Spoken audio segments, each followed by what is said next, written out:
نبی علیہ السلام نے ارشاد فرمایا کہ کوئی بھی شخص قیامت کے دن حساب کے کٹہرے سے اس وقت تک اپنا قدم ہلا نہیں سکے گا جب تک کہ اللہ تبارک و تعالیٰ کو 5 چیزوں کا جواب نہ دے۔ ان میں سے 2 سوال مجھ سے اور آپ سے ہماری عمر کے بارے میں کیے جائیں گے۔ ان عمرہ فیما افنا، پوچھا جائے گا بتاؤ جو عمر ہم نے تمہیں دی تھی 20 سال 50 سال 40 سال وہ کن کاموں کے اندر لگا کے آئے؟ اپنی زندگی کے ایک ایک لمحے کا میرے ساتھ۔ وعن شبابہ، پھر ساتھ ہی یہ بھی سوال کیا جائے گا کہ وہ جو ایک بہترین وقت ہم نے تمہیں دیا تھا، تمہاری جوانی کا وقت، اپنی جوانی تم نے کن کاموں کے اندر صرف کی؟ حالانکہ جوانی بھی انسان کی زندگی کے اندر ہی آتی ہے، عمر کے اندر ہی آتی ہے، لیکن جوانی اللہ کی اتنی بڑی نعمت ہے کہ اس کا علیحدہ سے سوال کیا جائے گا۔ اور بڑا ہی خوش نصیب ہے وہ شخص کہ جس کی زندگی اللہ تبارک و تعالیٰ کی فرما برداری میں گزرتا ہے، جس کی جوانی اللہ کی اطاعت کے اندر گزرے۔ ایک صحابی نے عرض کی جناب ای الناس خیر، اے اللہ کے رسول صلی اللہ علیہ وسلم، ہر بندے کا ایک اپنا معیار ہوتا ہے، اپنا پیمانہ ہوتا ہے جانچنے کا، پرکھنے کا، کسی کے بارے میں اندازہ لگانے کا۔ آپ بتائیے کہ آپ اللہ کے رسول ہیں، اللہ کے نمائندے ہیں، آپ پہ اللہ کی وحی نازل ہوتی ہے، آپ یہ بتائیے کہ آپ کے نزدیک انسانوں میں سے سب سے بہترین انسان کون ہے؟ تو آپ علیہ السلام نے کیا ارشاد فرمایا؟ من قال عمرہ وحسن عملہ، فرمایا کہ اللہ کے بندوں میں سے سب سے بہترین انسان وہ ہے جن کی عمر دراز ہوتی چلی جائے اور ان کی نیکیوں میں اضافہ ہوتا جائے، ہر گزرتا دن ان کی نیکیوں میں اضافے کا سبب ہے۔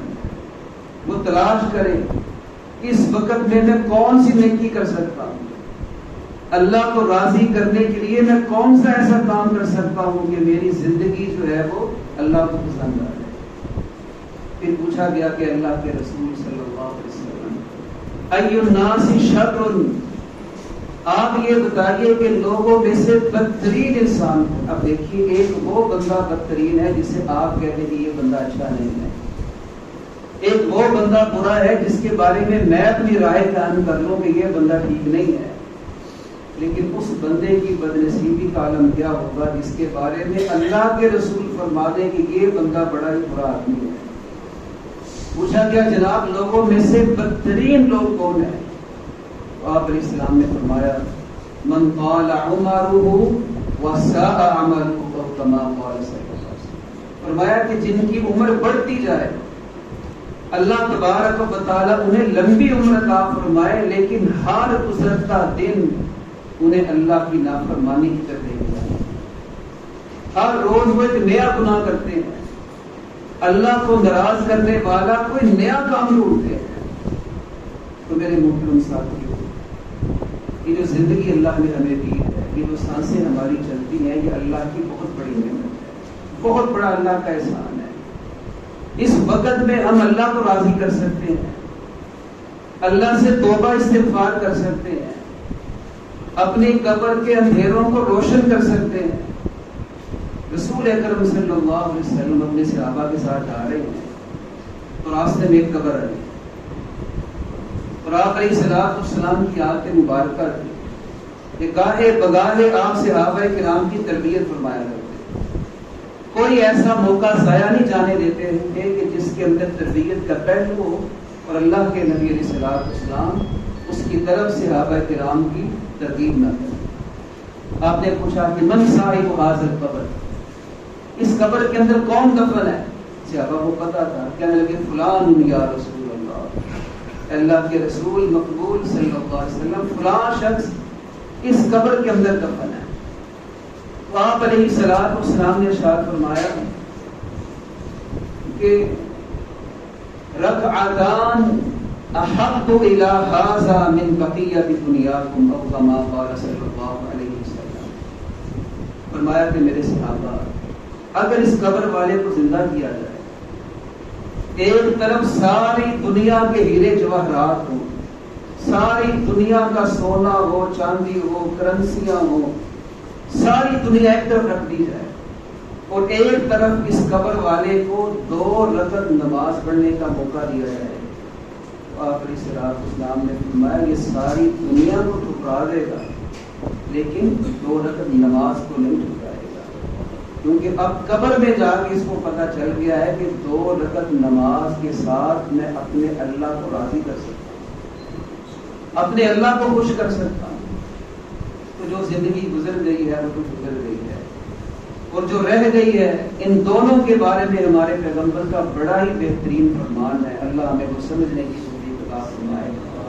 آپ نے فرمایا کہ من احسن فیما باقیہ، پچھلی زندگی کو چھوڑ دے انسان، جو رہ گئی ہے زندگی، آپ علیہ الصلوۃ والسلام نے ارشاد فرمایا کہ من احسن فیما باقیہ، جتنی سانسیں اس کی باقی رہ گئی ہیں، جتنا وقت زندگی کا باقی رہ گیا ہے، فرمایا اگر وہ اس کی اصلاح کر لے، اسی میں اپنے آپ کو ٹھیک کر لے، اسی اپنی زندگی کو سنبھال لے، اللہ تبارک و تعالی اس کی سابقہ ساری زندگی کی خطاؤں پر معافی کا کرم دے. اور جس کی پہلی بھی اللہ کی نافرمانی میں گزر گئی اور جو رہ گئی ہے اس کو بھی اللہ کی نافرمانی میں گزار رہا ہے، فرمایا پچھلا بھی حساب لیا جائے گا اور جو اس کی اگلی زندگی ہے اس کا بھی حساب لیا جائے گا. تو یہ زندگی میرے محترم ساتھی اللہ کی بہت بڑی نعمت ہے، اور اس زندگی کا شکر کیا ہے کہ ہم اس زندگی کے ہر لمحے میں ایسا کوئی کام کرنے کی کوشش کریں کہ جس سے ہمارا پروردگار ہم سے راضی ہو جائے. اللہ ہمیں کوئی نیک کام کرنے کی توفیق عطا فرمائے. میرے استاد بلکہ ہمارے ادارے کے بھی استاد ہیں، میرے بھی محسن ہے شیخ عثمان صاحب تشریف لائے ہیں. شیخ صاحب آئے، آپ بیان کریں. چلے ماشاءاللہ یہ ہمارے استاد ہیں، مدینہ یونیورسٹی سے فاضل ہیں. اللہ تبارک و تعالی مدینہ میں برکت عطا فرمائے. تو میرے محترم ساتھیوں، اس زندگی کا بہترین شکر یہ ہے کہ ہم اللہ تبارک و تعالی کی زیادہ سے زیادہ اطاعت کے اندر اپنی زندگی کو بسر کریں. جتنی زیادہ ہم سے نیکیاں ہو سکتی ہیں وہ کریں. نیکیوں کا بڑا فائدہ ہے. آج تو ہمیں بظاہر نظر نہیں آ رہا، بظاہر ہمیں اچھے اعمال کا فائدہ نظر نہیں آ رہا، لیکن ان نیکیوں کے اندر اللہ نے بڑی خیر و برکت رکھی ہے. نیکیوں کا ایک فائدہ اللہ کے قرآن نے ہمیں یہ بتایا ہے کہ ان الحسنات یذھبن السیئات. فرمایا کہ انسان کی بہت سی نیکیاں ایسی ہیں کہ جو اس کے گناہوں کا کفارہ بنتا ہے. دوسرا فائدہ نبی علیہ الصلوۃ والسلام نے نیکیوں کا کیا بتایا. آپ نے فرمایا کہ صناع المعروف تقی مصارع السوء کما قال صلی اللہ علیہ وسلم. فرمایا انسان کی نیکیاں، انسان کے اچھے اعمال، بعض اوقات اس کی کوئی نیکی اللہ کو اتنی پسند آتی ہے کہ اس نیکی کی وجہ سے اللہ تبارک و تعالی اس بندے کو بری موت سے بچا لیتا ہے. جب بھی آپ نیکی کریں اس سوچ کے ساتھ نیکی کیا کریں کہ یا اللہ یہ نیکی میرے گناہوں کا کفارہ بن جائے، یا اللہ اس نیکی کی وجہ سے، اس صدقے کی وجہ سے، اس اچھے کام کی وجہ سے اے میرے پروردگار تو مجھے بری موت سے بچا لے. اور بعض نیکیاں ایسی ہوتی ہیں کہ جو نیکی بظاہر بڑی چھوٹی ہوتی ہے لیکن انسان کی نجات کے لیے کافی ہوتی ہے. رسول اکرم صلی اللہ علیہ وسلم نے ارشاد فرمایا کہ میں نے ایک شخص کو دیکھا کہ وہ جنت کے اندر مزے لوٹ رہا ہے، ٹہل رہا ہے. مجھے بتایا گیا کہ اس بندے کی نیکی صرف یہ تھی کہ یہ راستے میں جا رہا تھا اور اس نے دیکھا کہ کوئی ایسی تکلیف دہ چیز راستے کے اندر ہے، مجھے تو نظر آ گئی ہے لیکن شاید کسی کو نظر نہ آئے، کسی کو ٹھوکر لگ جائے، کسی کو چوٹ لگ جائے. اس نے وہ چیز اٹھائی، ایک طرف کر دی. اللہ تبارک و تعالیٰ نے اس بندے کی سوچ کی اتنی قدر کی کہ اس ایک نیکی کی وجہ سے رب العالمین نے اس کو اپنی جنت عطا کی۔ اور ایک صحیح حدیث ہے، آپ علیہ الصلوۃ والسلام نے ارشاد فرمایا کہ جس شخص نے راستے میں گری ہوئی کوئی تکلیف دہ چیز سائڈ میں کر دی، راستے سے ہٹا دی کہ کسی کو تکلیف نہ کہیں پہنچ جائے، تو آپ علیہ الصلوۃ والسلام نے ارشاد فرمایا اس کے نامہ اعمال میں ایک نیکی لکھی جاتی ہے۔ تو یہ بالکل صحیح حدیث ہے۔ آپ علیہ الصلوۃ والسلام نے فرمایا من تقبلت له حسنۃ دخل الجنہ، اور جس بندے کی ایک نیکی بھی مقبولیت کے درجے کو پہنچ گئی اللہ کی جنت میں وہ شخص داخل ہو جائے۔ یہاں سے ایک بات ہمیں یہ بھی سمجھ میں آئی کہ اللہ کی جنت ان لوگوں کے لیے نہیں ہے جو لوگوں کے راستوں کے اندر رکاوٹیں کھڑی کرتے ہیں، دوسروں کی ٹانگیں کھینچتے ہیں، دوسروں سے حسد کرتے ہیں۔ جنت اللہ نے بنائی ہے ان لوگوں کے لیے جو اپنے مسلمان بھائیوں کے راستے سے رکاوٹوں کو دور کرتے ہیں۔ اور نیکیوں کا ایک بہت بڑا فائدہ یہ بھی ہے کہ جس دن حشر کی عدالت لگے گی، میری اور آپ کی نیکیاں میزان کے اندر تولی جائیں گی، ان کا وزن کیا جائے گا۔ سب سے زیادہ وزن انسان کے نیک اعمال کے پلڑے کے اندر اللہ کی توحید کا ہوتا ہے، اللہ کے حقوق کا ہوتا ہے۔ اللہ ہمیں سچا موحد بننے کی اور اپنے رب کے حقوق ادا کرنے کی توفیق عطا۔ اور اس کے بعد دوسری بڑی چیز اچھا اخلاق ہے میرے محترم، انسان کا اچھا کردار ہے۔ نبی علیہ الصلوۃ والسلام نے ارشاد فرمایا ما من شیء اثقل فی میزان المؤمن یوم القیامہ، کہ قیامت کے دن ایک مومن کے نامہ اعمال کے اندر اور اس کے اعمال تولنے والے جو پلڑا ہے اس کے اندر اچھے اخلاق سے بڑھ کر دوسری کوئی چیز نہیں۔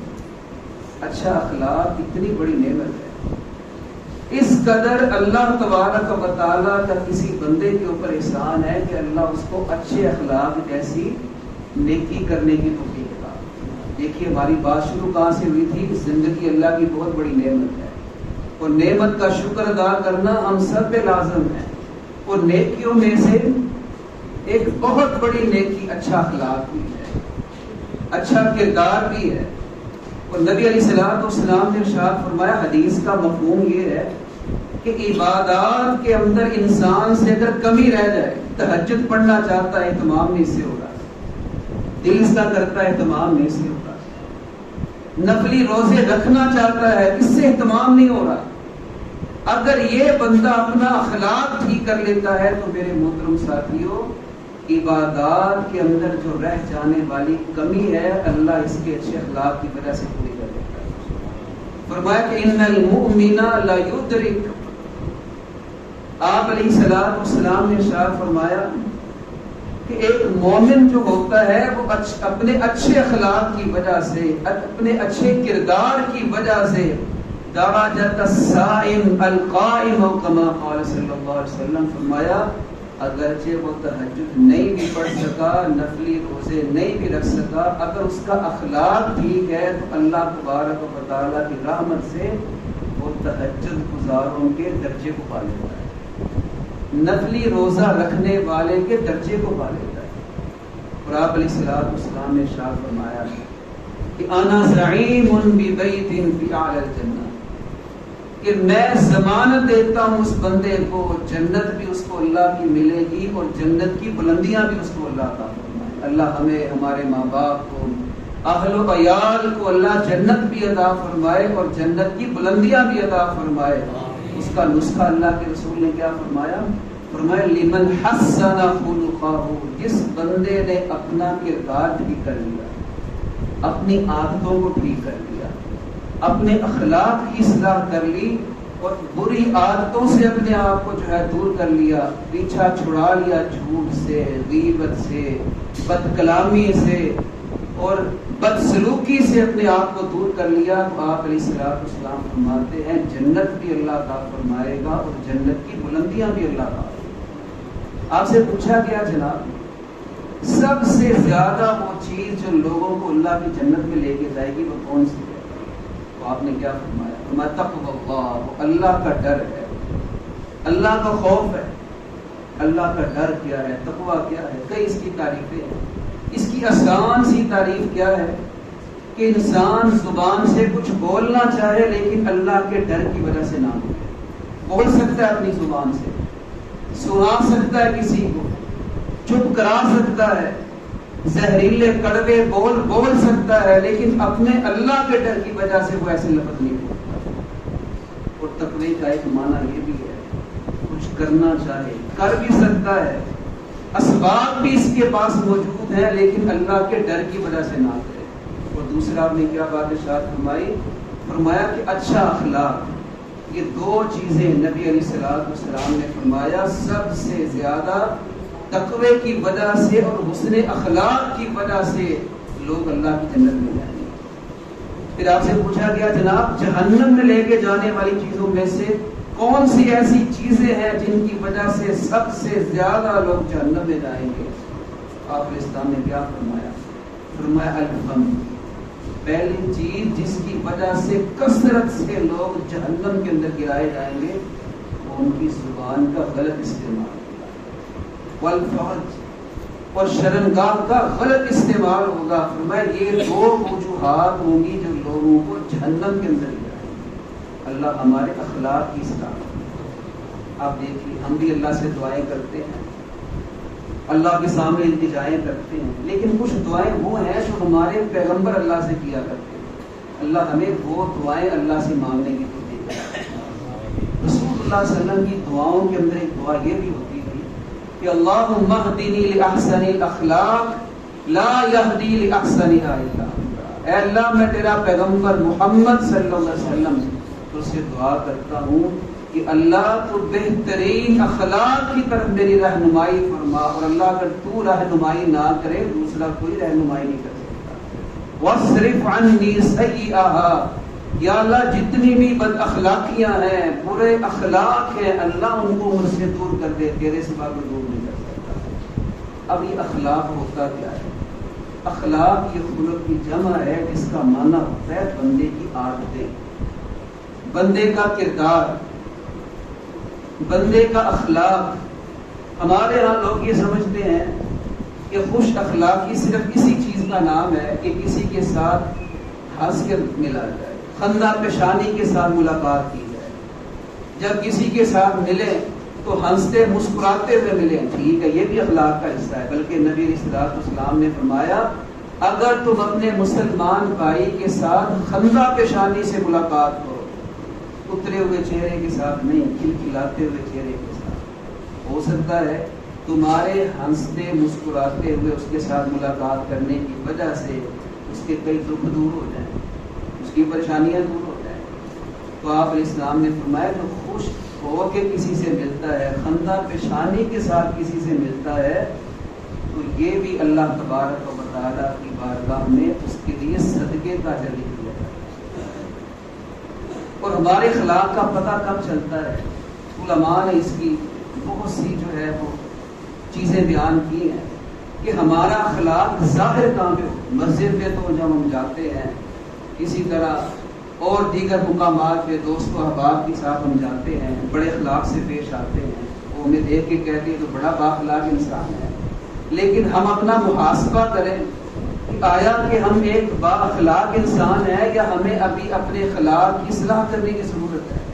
سب سے پہلی چیز جس سے انسان کا اخلاق ظاہر ہوتا ہے اس کی زبان ہے۔ وہ بولتا کیسے ہے؟ اپنی زبان سے الفاظ کون سے استعمال کرتا ہے؟ جب اپنے استاد سے بات کرتا ہے، اپنی ماں سے ہم کلام ہوتا ہے، اپنے والد کے ساتھ ہم کلام ہوتا ہے، ان کے سامنے بولتا ہے تو اس کا لہجہ کیسا ہے؟ کیا وہ شائستگی کے ساتھ بولتا ہے؟ اپنی ماں کے ساتھ جب بولتا ہے تو ایسے الفاظ کے ساتھ بولتا ہے کہ جو عمدہ الفاظ ہیں؟ اور عمومی طور پہ آپ دیکھ لیں ماں باپ شکایت کرتے نظر آتے ہیں، ماں باپ دکھی دل ہی نظر آتے ہیں، کیونکہ آج کا نوجوان جب اپنی ماں سے بات کرتا ہے اس لہجے کے اندر بات کرتا ہے، اپنے باپ سے بات کرتا ہے تو اس لہجے کے اندر بات کرتا ہے ماں کو بھی سمجھ نہیں آ رہی ہوتی کہ میں اس کو کیا جواب دوں، باپ کو سمجھ نہیں آ رہی ہوتی میں اس کو کیا جواب دوں، کیونکہ جس ماں نے بولنا سکھایا ہوتا ہے، جو باپ اپنے بچے کے بولنے پر خوش ہو کے اپنے گھر والوں کو مٹھائیاں کھلاتا ہے، جب یہی بچہ اپنے باپ کے سامنے اونچی بات سے بات کرتا ہے تو اس وقت اس باپ کے دل پہ کیا گزرے؟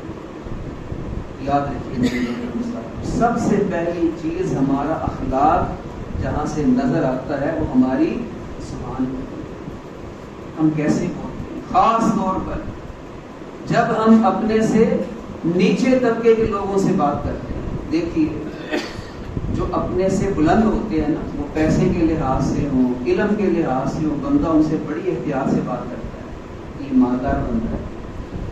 اور جو اپنے برابر کی سطح کے لوگ ہوتے ہیں ان سے بھی بڑی احتیاط سے بندہ بات کرتا ہے کہ یہ میرے ہم پلہ ہے، میرے برابر ہے۔ اصل ہمارا امتحان کب ہوتا ہے؟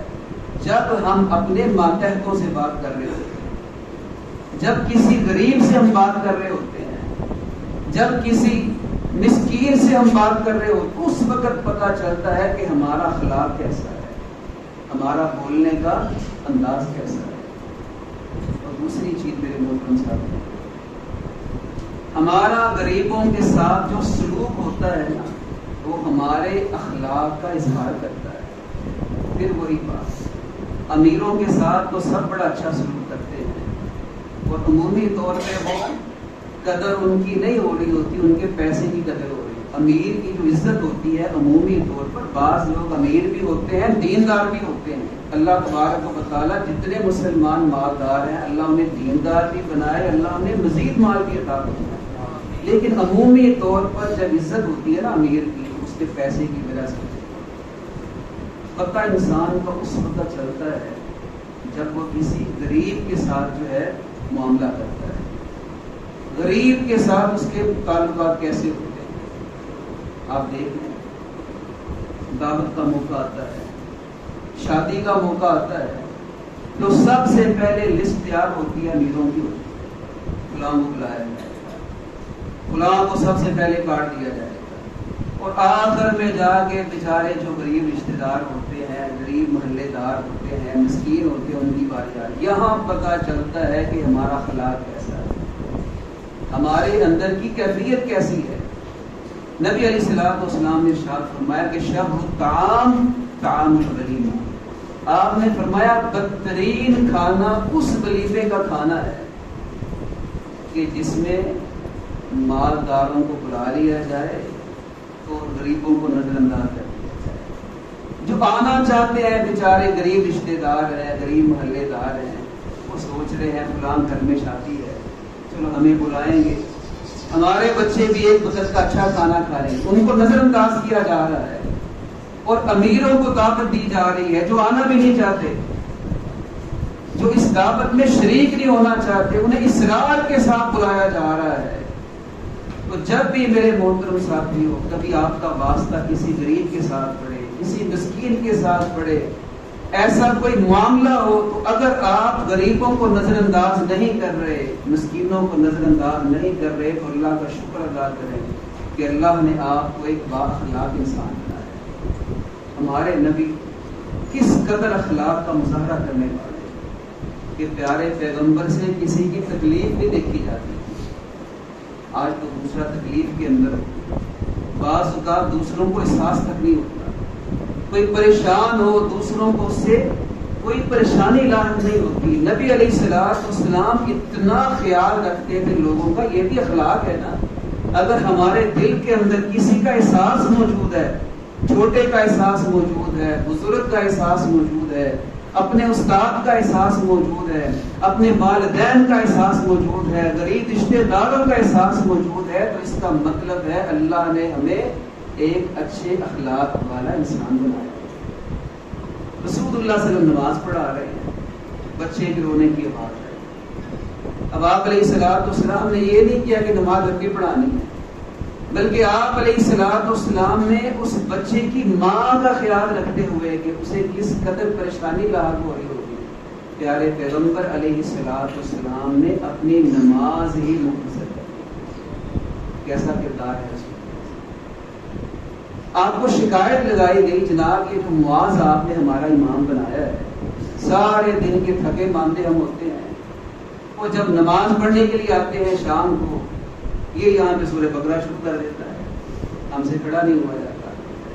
تو آپ علیہ الصلوۃ والسلام نے کیا کہا؟ آپ نے ان نمازیوں کی پریشانی کا خیال کیا۔ آپ نے کہا یہ آفتان انت یا معاذ، اے معاذ کیا تو اپنے نمازیوں کے اندر فتنہ کھڑا کرنا چاہتا ہے؟ دیکھ ان کے اندر بیمار بھی ہوتے ہیں، بچے بھی ہوتے ہیں، بوڑھے بھی ہوتے ہیں، اے معاذ جب بھی نماز پڑھا اپنے نمازیوں کا خیال رکھا۔ اور نبی علیہ الصلوۃ والسلام کے اخلاق کا جو ایک اہم پہلو اور آخری بات ہے، سیدہ عائشہ صدیقہ رضی اللہ تعالی عنہ بیان کرتی ہیں، آج سے یہ روایت مرفوع ہے کہ ساری زندگی نبی علیہ الصلوۃ والسلام نے ایسے اچھے اخلاق کا مظاہرہ کیا کہ اپنی ذات کے لیے آپ نے کبھی کسی سے انتقام نہیں کیا، کبھی کسی سے انتقام نہیں کیا۔ طائف کا واقعہ آپ نے سنا ہوگا، وہ پہاڑوں والا فرشتہ بھی آ گیا، جناب حکم دے ان کو پیس کے رکھ دیا جائے۔ اللہ کے نبی علیہ الصلوۃ والسلام چاہتے تو انتقام لے سکتے تھے، آپ نے کیا کہا؟ نہیں، اگر یہ نہیں تو مجھے اپنے رب سے امید ہے ان کے بچے انشاءاللہ کلمہ پڑھیں گے، وہی دین کی طرف آئے۔ کبھی اپنی ذات کے لیے رسول اکرم صلی اللہ علیہ وسلم نے انتقام کبھی بھی نہیں، لیکن سیدہ عائشہ ہی فرماتی ہیں لیکن جب اللہ کی حدود میں سے کسی حدود کو توڑا جاتا تو اللہ کے نبی علیہ الصلوۃ والسلام انتقام لیا کرتے۔ اپنی ذات کے لیے انتقام نہ لینا یہ بھی ہمارے پیغمبر صلی اللہ علیہ وسلم کا اخلاق ہے، اور اللہ کی حدود کو پر توڑا جائے وہاں پہ حد کو نافذ کرنا اور وہاں پر اللہ کے قانون کو نافذ کرنا یہ بھی نبی علیہ الصلوۃ والسلام کا اخلاق ہے۔ اس لیے میرے محترم ساتھیو، اللہ سے ہمیں دعا کرنی چاہیے کہ اللہ ہم سب کا اخلاق جو ہے اللہ اسے اپنی رحمت کے ساتھ خوش فرما دے، کیونکہ نبی علیہ الصلوۃ والسلام نے ارشاد فرمایا ان خیارکم، آپ نے فرمایا میری امت کے لوگوں اپنے پیغمبر کی یہ بات یاد رکھنا کہ تم میں سے بہترین لوگ وہ ہیں جن کا اخلاق تم میں سے اچھا ہے۔ ایک حدیث کے الفاظ ہیں کہ آپ علیہ الصلوۃ والسلام نے ارشاد فرمایا تم میں سے بہترین شخص وہ ہے جو اپنے گھر کی عورتوں کے ساتھ اور خاص طور پہ اپنی بیوی کے ساتھ خوش اخلاقی سے پیش آنے والا ہے۔ اور یہ بھی بات یاد رکھیں، کوئی بد اخلاق بھی اگر آپ کو مل جائے، اس کا بھی آپ سے سامنا ہو جائے، شریعت ہمیں اس سے بھی بد اخلاقی کی اجازت نہیں دیتی، اس سے بھی ہم نے بد اخلاقی نہیں کرنی۔ سیدہ عائشہ فرماتی ہے میں گھر میں موجود تھی، دستک ہوئی، پتا چلا کہ فلاں شخص آیا ہے، تو آپ علیہ السلام کو بتایا گیا کہ فلاں شخص آیا ہے، تو آپ نے فرمایا بے صاحب عائشہ رضی اللہ تعالیٰ عنہ، بندہ کیسے بڑا برا انسان ہے، یہ مدینے کا بڑا برا انسان، آپ دیکھیں اس کے اندر کتنی بری عادتیں ہوں گی کہ رحمت للعالمین کہہ رہے ہیں کہ بڑا برا انسان ہے۔ سیدہ عائشہ فرماتی ہیں بہرحال آپ نے اس کو آنے کی اجازت دی، بیٹھا، آپ نے باتیں کی، کہتی میں حیران ہو گئی، جب باہر تھا تو آپ کہہ رہے تھے بڑا برا آدمی ہے، جب پاس آگے بیٹھا آپ اتنی اچھی اس سے گفتگو کر رہے تھے، یوں لگتا تھا کہ جیسے آپ کی زبان سے شہد ٹپک رہا ہے۔ جب وہ چلا گیا تو میں نے پوچھا جناب یہ کیا؟ باہر تھا تو آپ نے یہ کہا، جب پاس آ گیا تو آپ اسے بڑے اچھے طریقے سے بولے۔ آپ نے اسلام میں پتہ کیا فرمایا؟ آپ نے فرمایا عائشہ رضی اللہ تعالیٰ تم نے مجھے کبھی کسی سے بد کلامی کرتے دیکھا ہے؟ سبحان اللہ، کیسی عظیم بات۔ آپ کیا پوچھ رہے ہیں کہ عائشہ تجھے تعجب ہو رہا ہے کہ ایک برا بندہ آیا، میں اس سے اچھے اخلاق سے پیش آیا، تو مجھے یہ بتا میں نے بد اخلاقی کے ساتھ کب کس سے گفتگو کی ہے؟ پھر آپ علیہ الصلوۃ والسلام نے ارشاد فرمایا لوگوں میں سے بدترین انسان وہ ہے، اللہ کے نزدیک برا ترین انسان وہ ہے کہ لوگ اس کے شر کی وجہ سے اس کے شر سے ڈرتے ہوئے اس سے اجتناب کرنا شروع کرتے۔ بعض لوگ ایسے بھی ہوتے ہیں، ہماری کوشش کیا ہوتی ہے اس سے ہمارا سامنا نہ آئے، ان کا اخلاق ہی ایسا ہوتا ہے، ان کا بولنے کا انداز ہی ایسا ہوتا ہے، ان کا دیکھنے کا انداز ہی ایسا ہوتا ہے، متکبرانہ بولتے ہیں، دیکھتے ہیں تو بڑی بری نظر کے ساتھ دیکھتے ہیں، فرمایا بدترین ہے وہ شخص قیامت کے دن اللہ کے نزدیک جس کے شر کی وجہ سے، اور ایک حدیث کے لفظ ہیں جس کی بد کلامی کی وجہ سے لوگ اسے ملنا چھوڑتے ہیں۔ اللہ سے دعا ہے کہ اللہ میرا اور آپ سب کا اخلاق جو ہے، ہماری عادتیں جو ہیں، ہمارا کردار جو ہے، ہمارا کریکٹر جو ہے، ہمارا بولنے کا انداز جو ہے، اور اسی طرح ہمارا دوسروں سے سلوک جو ہے، اللہ ہمیں اس کی اصلاح کرنے کی توفیق عطا فرمائے۔ اور آج تک زندگی میں ہم سے اگر اس معاملے میں کبھی کوئی کوتاہی ہوئی ہے، غفلت سستی ہوئی ہے، اللہ اپنی رحمت سے معاف فرما دے۔ اقول قولی ھذا واستغفر اللہ لی ولکم ولسائر المسلمین وآخر دعوانا